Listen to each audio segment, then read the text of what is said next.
word Bethsaida means house of the fisherman. And in one of these houses, archaeologists found so many fish hooks, they put it together with the geography of the area and said, you know what? This is Bethsaida. We're not very far from the Sea of Galilee. We're right on one of the tributaries of the Jordan River as it dumps water into the Sea of Galilee. And in ancient times, like New Testament times, the Sea of Galilee actually came a lot closer to the city than it does today. Well, now open up your New Testament and you're going to find that Philip, Peter, Andrew, they all had family roots, family ties here in Bethsaida. Even if Jesus met them in Capernaum or did some work with them in Capernaum, this is home. This is a place that had a lot of everything. I mean, they had a lot of water, they had the lake, they had the river, they had food.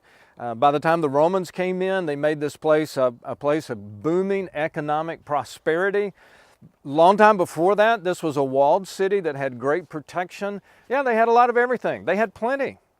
They also had plenty of religion, lots of religion. Over there in the city gate, it turns out archaeologists found a very important pagan shrine. So they had pagan religion in their roots.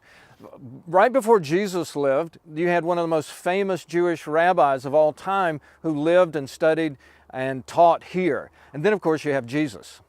I mean, that's the big deal. These people knew Jesus. This is 100% Jesus territory.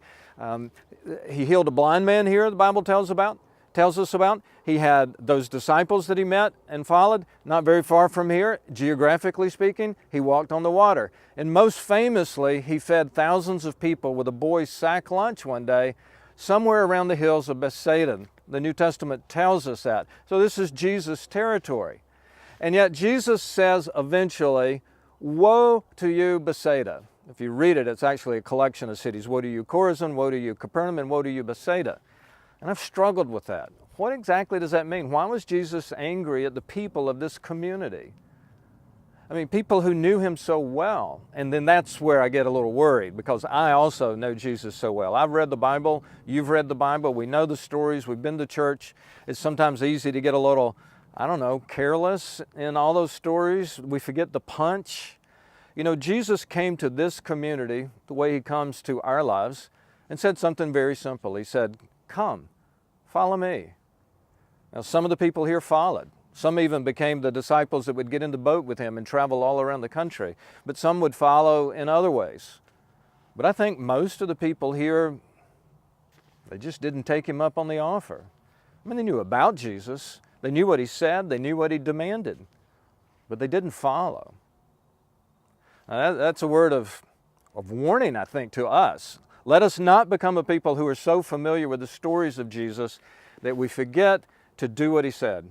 Because that was his basic message. Follow me. Do what I say.